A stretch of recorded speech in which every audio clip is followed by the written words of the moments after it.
sahur bersama keluarga. Positifnya adalah kita sadar dan peduli pada para pihak-pihak yang membutuhkan hal itu. Aku seneng aja bikin seneng orang lain gitu. Usai bersantap sahur bersama, anak-anak berkesempatan berbincang-bincang singkat dengan para selebritis yang hadir, lalu dilanjutkan dengan pembagian sodako dan bingkisan yang diberikan secara simbolis oleh Bapak Hadi Purnomo, Adri Subono, serta pihak Excel Komindo. Acara santap sahur pun akhirnya ditutup dengan sholat subuh berjamaah.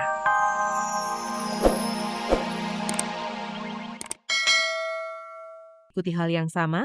Mungkin kalau nama yang ada kaitan dengan Lebaran, khusus Lebaran misalnya kayak Idul Fitri apa gitu, mungkin enggak ya, karena kita pengen supaya nyambung dengan kakak-kakaknya. Kalau kakak-kakaknya kan Julio itu lahirnya bulan Juli, Reiki Januari, bulan Januari, mungkin kita akan ambil nama bulannya. Tapi pastinya Ratna Listi bakal sibuk di Lebaran tahun ini, merayakan Idul Fitri dan mempersiapkan tetek bengek persalinan.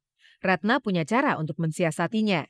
Kalau persiapan untuk bayi mungkin hanya persiapan baju-baju ya, karena memang bayinya perempuan, jadi bajunya juga baju perempuan. Tapi kalau yang lain-lain misalnya box bayi, bak mandi, masih ada warisan kakaknya. Masih bisa didaur ulang.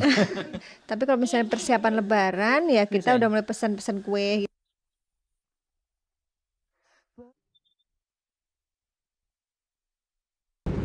Pandangan berlebaran identik dengan baju baru dibantah oleh desainer Ajinoto Negoro.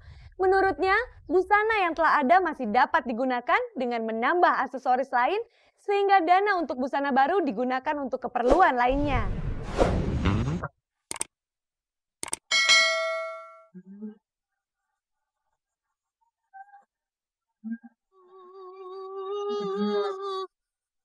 Bergaya di hari raya bagi sebagian kalangan, terutama perempuan, merupakan suatu keharusan. Baju seperti apa yang dikenakan, aksesoris bagaimana yang pantas bergayut di leher dan kepala, padu padan warna yang pas, hingga sepatu yang pantas menjadi alas kaki. Semuanya ingin tampil cantik di hari yang penuh berkah itu. Tapi awas saltum alias salah kostum. Kalau ini yang terjadi, fatal akibatnya. Ingin jadi modis, yang terjadi malah sebaliknya, norak dan tak sedap dipandang mata. Ajinoto Negoro, desainer kondang, punya tips khusus bagaimana seharusnya Anda tampil di hari Lebaran. Boleh saya katakan tips-tips untuk bagaimana cara berpakaian yang baik di Hari Raya Idul Fitri adalah kita harus berpakaian yang sopan dan tidak harus tertutup, tapi sopan dan bersih, juga memilih bahan yang tidak panas dan yang tidak mudah lecek. Bagi Aji, untuk berpenampilan di hari khusus tidak perlu menggunakan baju baru. Ada cara lain untuk tampil baik tanpa mengeluarkan uang ekstra. Terlebih bila Anda sudah begitu banyak menumpuk baju dan aksesoris. Pemanfaatan baju lama dapat menambah nilai plus. Pada Hari Raya Idul Fitri itu tidak diharuskan harus memakai baju baru. Kita baju yang ada kita bisa mix and match, kita bisa kombinasikan satu dengan yang lain, itu akan tampak sesuatu yang baru. Tapi kalau bisa pakai baju yang ada yang kita bisa kombinasikan, mungkin kalau yang wanita memakai kerudung-kerudungnya dibedakan atau bawahannya dibedakan, aksesoris juga jangan berlebihan. Di hari raya banyak pasangan menggunakan baju yang sama, bahkan sampai ke anak-anaknya. Menurut Aji, hal seperti ini tidak perlu dilakukan. Karena tiap individu punya karakter yang berbeda. Bisa saja warna yang cocok untuk suami tidak cocok untuk sang istri dan anak-anaknya, begitu pula sebaliknya. Kalau pasangan sih banyak orang yang kadang-kadang senang berpasangan yang pria sama dengan wanita gitu ya. Tapi saya rasa itu tidak perlu harus terjadi. Jadi bisa aja bapak pakai warna lain, ibu pakai warna lain, anak-anak pakai warna lain.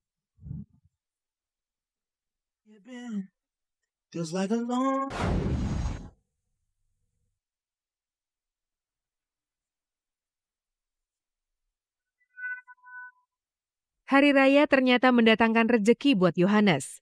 Perancang busana yang banyak melahirkan desain spektakuler ini kebanjiran order membuat busana muslim. Jelas merupakan langkah terobosan bagi pria berkacamata tersebut. Maklum, jarang sekali Yohanes membuat busana jenis itu. Meski begitu, toh tak menyurutkan niat Krisdayanti dan Inul Daratista membuat gaun lebaran padanya. Sebelah kiri saya ada dua, itu adalah pemesanan dari Krisdayanti. Sebelah kanan saya ada dua pesanan dari Inul Daratista. Tapi untuk yang Krisdayanti mungkin spesialisasinya, saya membuatnya itu selain memang nuansa muslim, tapi gaun-gaun ini bisa dipakai juga untuk menyanyi di atas panggung. Pastinya busana yang dibuat untuk Inul dan Krisdayanti nyaman untuk dikenakan. Soalnya, Yohanes memilih bahan dan potongan yang simpel digunakan di hari istimewa tersebut. Jangan sembarang memilih bahan dan asal gaya untuk berlebaran. Yohanes punya tips bagaimana baiknya memilih bahan dan bergaya di hari Idul Fitri. 4 busana yang saya bikin ini saya rasa nyaman-nyaman aja dipakainya karena memang dibuat dari bahan-bahan yang tidak terlalu tebal dan dibuat dari bahan yang lentur. Yohanes salah satu perancang nomor 1 di negeri ini. Kabarnya harga satu potong baju yang dirancangnya berharga fantastis. Jadi kira-kira berapa Krisdayanti dan Inul Daratista merogoh koceknya demi busana lebaran? Krisdayanti ataupun Inul Daratista adalah langganan tetap saya. Saya memberikan diskon yang sangat istimewa buat mereka berdua.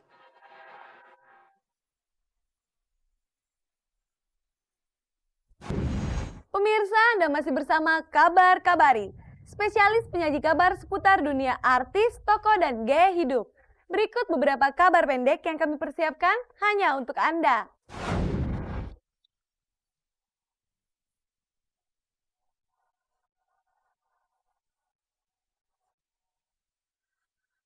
Merupakan sebuah kenikmatan jika bisa berbagi kebahagiaan dengan orang-orang yang membutuhkan. Uluran tangan yang hanya sedikit mampu memberikan kesejukan bagi anak-anak yatim piatu yang kami undang setiap minggunya selama bulan Ramadan ini. Kalau 3 minggu sebelumnya kami menggelar acara buka puasa bersama, di minggu terakhir bulan Ramadan ini, Sandika Widya Sinema bersama Java Musikindo menggelar acara sahur bersama anak yatim piatu dan sejumlah anak jalanan dari Sanggar Melati. Sekitar puluhan anak yatim piatu hadir di acara sahur yang kami gelar Sabtu dini hari kemarin di Hard Rock Cafe, Jakarta. Selain sejumlah selebritis, tampak hadir Dirjen Pajak Bapak Hadi Purnomo. Berikut komentarnya mengenai acara sahur bersama anak-anak yatim dan jalanan. Ini memang hobi saya. Saya itu sejak 10 tahun yang lalu, apalagi sekarang setiap hari di kantor saya itu selalu dengan anak yatim. Seneng banget bisa ketemu sama mereka gitu, karena aku juga menghargai sekali idenya yang bikin acara ini. Berbuat amal pun bukan tanpa pengorbanan. Untuk bisa hadir di sini bersantap sahur bersama anak-anak yatim piatu, mereka harus meninggalkan kehangatan rumah dan santap sahur bersama keluarga. Positifnya adalah kita sadar dan peduli pada para pihak-pihak yang membutuhkan hal itu. Aku seneng aja bikin seneng orang lain gitu. Usai bersantap sahur bersama, anak-anak berkesempatan berbincang-bincang singkat dengan para selebritis yang hadir, lalu dilanjutkan dengan pembagian sodako dan bingkisan yang diberikan secara simbolis oleh Bapak Hadi Purnomo, Adri Subono, serta pihak Excel Komindo. Acara santap sahur pun akhirnya ditutup dengan sholat subuh berjamaah.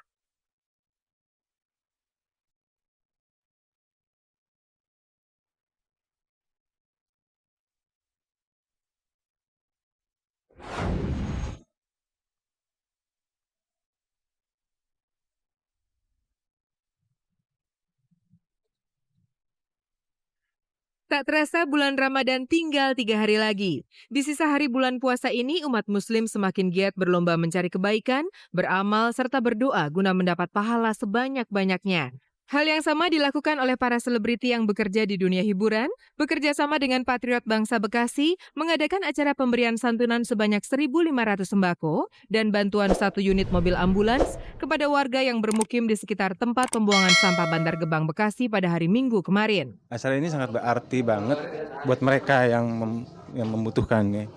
Jadi kita membagi sembako, kita memberi kasih ke mereka. Terus terang keadaan di sini sangat amat kaget saya ngelihatnya karena ternyata pemukiman itu menjadi satu sama tempat pembuangan sampah dan itu yang bikin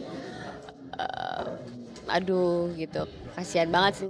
Mungkin membutuhkan keberanian yang cukup untuk mengunjungi lokasi TPA seperti yang dialami Reina IP.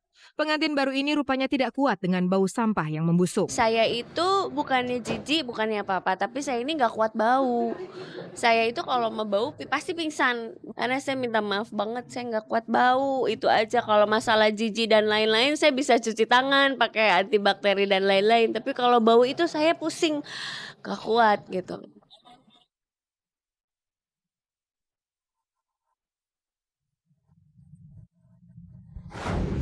Pemirsa, tidak terasa 30 menit telah berlalu dan kebersamaan kita berakhir sampai di sini. Saya Farisa Kamelia beserta seluruh kru yang bertugas mohon undur diri dari hadapan Anda.